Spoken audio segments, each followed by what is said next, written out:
Bonjour à tous, j'espère que vous allez bien. J'étais en train de regarder un petit peu les nouvelles cartes qui sortent en ce moment, entre celles de Rocket, celles de White Flare et Black Ball qui sont annoncées. Et en fait, je me faisais un petit constat, c'est qu'il y en a quand même quelques-unes finalement qui ressemblent un peu à certaines qui sont déjà sorties. Et au vu du prix des cartes actuelles, surtout les nouvelles qui sortent, la difficulté de s'en procurer ou pour ouvrir des boosters, bah, je me suis dit que ce serait peut-être chouette en fait de regarder un peu ce qui s'était fait dans le passé, notamment au niveau des TG, des trainers galeries. Et en fait, de regarder s'il n'y avait pas déjà des espèces d'alternatives de ces cartes-là, des cartes récentes qui existaient, d'il y a quelques années, qui étaient potentiellement tout aussi belles, et qui en fait étaient peut-être un peu plus faciles d'accès. Donc j'en avais fait lister quelques-unes, que je vais vous présenter là, vous me direz si ça vous intéresse.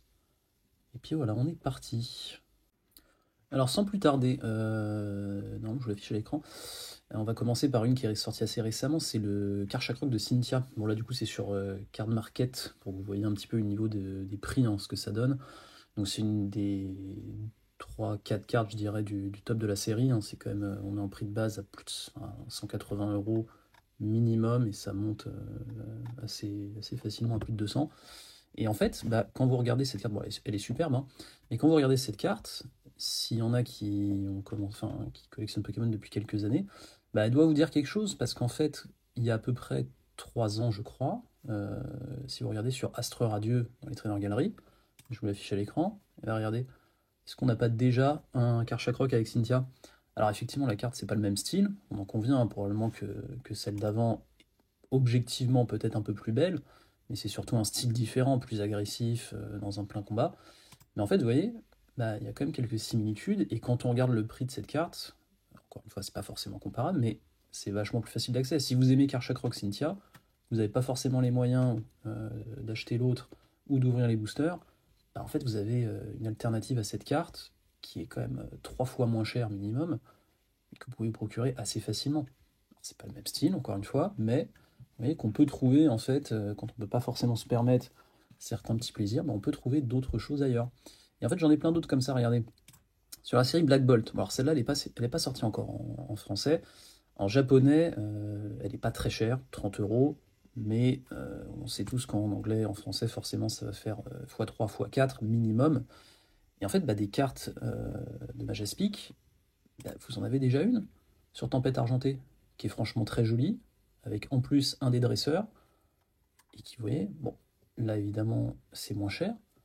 Probablement que celle-ci, quand elle sortira, elle sera à 80, 90, peut-être 100 €. Et vous voyez qu'en fait vous en avez une, un peu similaire, tout aussi belle, bien plus facile d'accès, et franchement ça vaut le coup. Il y a des quantités quand même assez... voilà, c'est assez facile à trouver, vous pouvez peut-être même en avoir des gradés à ce prix-là. En fait, voilà, ça existe, il y a déjà il y a des choses qui sont possibles. Et c'est pareil, regardez, celui-là, c'était Aventure Ensemble, c'est sorti il y a quoi, 2 mois et quelques. Bon, la carte a bien baissé, elle était bien plus chère avant, et effectivement, elle est quand même magnifique, on se l'accorde, mais en fait, si vous faites un petit bond dans le passé, pouf, Astre Radieux toujours, vous avez à nouveau Zacian et à nouveau Nabil. En fait, c'est un peu comme si vous avez le prolongement de la carte, vous voyez. En fait, au niveau du prix, c'est pareil, c'est 4 fois moins cher. Quand on regarde celle-là, elle a minimum 90 €. Hop, on fait un bond dans le temps, 25, 30, ça peut être intéressant. Regardez, on poursuit. Vous vous souvenez de cette carte Pareille Aventure Ensemble, une des cartes phares à trouver? Au final, 25-30 €, a bien baissé quand même, on va se l'accorder, parce que je crois qu'elle était quand même bien plus chère avant. Mais si vous allez dans Star Étincelante, alors c'est pas Reshiram, effectivement, mais c'est quand même le doublon Eya N, et vous avez cette magnifique carte qui est faite par Akarigawa, en fait qui est 2 fois moins chère. Vous voyez? Franchement, du coup, celle-là, je l'ai. Niveau reflet, texture et illustration, c'est une bombe. Si on veut aller un petit peu plus loin, paf, le Psychoquack d'Ondine. Alors celle-là, je l'ai, j'ai eu la chance de l'avoir, donc je suis assez content. Pas besoin d'acheter les autres. Dans Rivalité Destinée, c'est une des top cartes au niveau des AR, je pense. On arrive facilement à 40 € l'AR, c'est assez élevé quand même, on va pas se mentir. Et elle a également, Ondine a également une autre carte avec l'Oclass. Donc en fait, cette carte, elle est à 20, 25, plus ou moins 30. Il y a un peu tous les prix. Alors, bon, là, ce que je vais vous montrer, c'est peut-être un peu l'exception à ce que je suis en train de dire depuis le début. Mais concrètement, on a 2 très belles cartes avec Ondine, mais en fait, ça s'est déjà vu aussi dans le passé. Regardez ça. sur Astro Radieux. Alors celle-là, pour le coup, c'est ce que je vous dis, c'est peut-être l'exception, elle est quand même un peu chère, on va pas se mentir, mais regardez le niveau de détail, les couleurs, etc. Enfin, en fait, c'est une carte incroyable. Et donc voilà, si vous aimez en plus ces Pokémon, ce dresseur, bah, ça fait une carte de plus qui existe déjà à rajouter éventuellement dans la collection. Il y en avait une autre encore dont je voulais parler, parce qu'on pourrait en parler de plein d'autres, hein. Sur Rivalité Destinée. Regardez ce Nostanfer. Il est superbe, effectivement. En plus, il y a les Nosferalto, les Nosferapti, il y a des petits dresseurs, etc. Mais c'est pas la première carte de Nostanfer avec un dresseur qu'on a. Si on remonte un peu sur Origine perdue, bah, en plus, déjà on a Nostanfer ici qui est très bien illustré, qui sort un peu de la carte, c'est superbe. Et on a le dresseur, on a Silver de la deuxième génération qui est là. Vous voyez qu'en fait, c'est bien des fois de faire des petits tours dans le passé, de pas forcément se ruer sur le récent, parce que on a toujours des surprises, on oublie les cartes, en fait, on oublie ce qui s'était fait avant, et en fait, juste des fois, plutôt que d'essayer de galérer à avoir des boosters, des cartes récentes qu'on n'arrive pas à attraper, ou enfin à avoir, ou qui sont trop chères, bah en fait, on prend un peu de recul, et on voit, bah, typiquement, celle-là, elle est franchement tout aussi jolie, elle est à 12 €, tandis que l'autre était quand même à 65, 70, etc. Donc voilà, bon, c'était une petite vidéo comme ça pour vous montrer, en fait, vous rappeler ce qui avait été fait un peu dans le passé, et que franchement, c'était toujours bon à prendre et qu'il fallait pas l'oublier. Justement, ça permet, les cartes qui sont issues un peu du passé comme ça, bah, elles baissent de prix petit à petit. Donc en fait, au début, on peut pas les acheter, et puis bah, petit à petit, on les achète, et ainsi de suite. Voilà.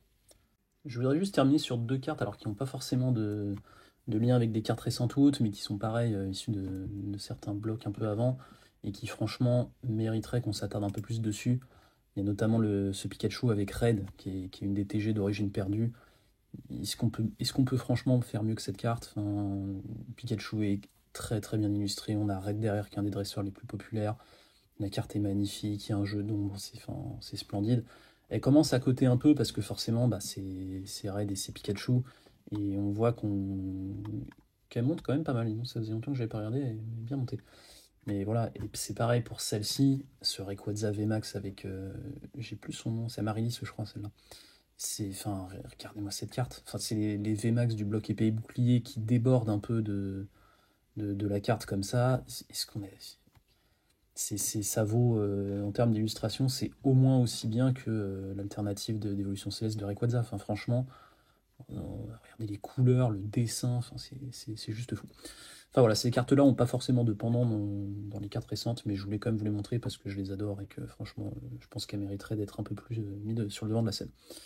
Ben on arrive à la fin de la vidéo. J'espère que ça n'a pas été trop long, et j'espère que ça vous a plu. Si c'est le cas, n'hésitez pas à mettre un petit commentaire, un pouce ou à vous abonner, ça me fera toujours plaisir. Et sur ce, je vous souhaite une très bonne journée et à bientôt.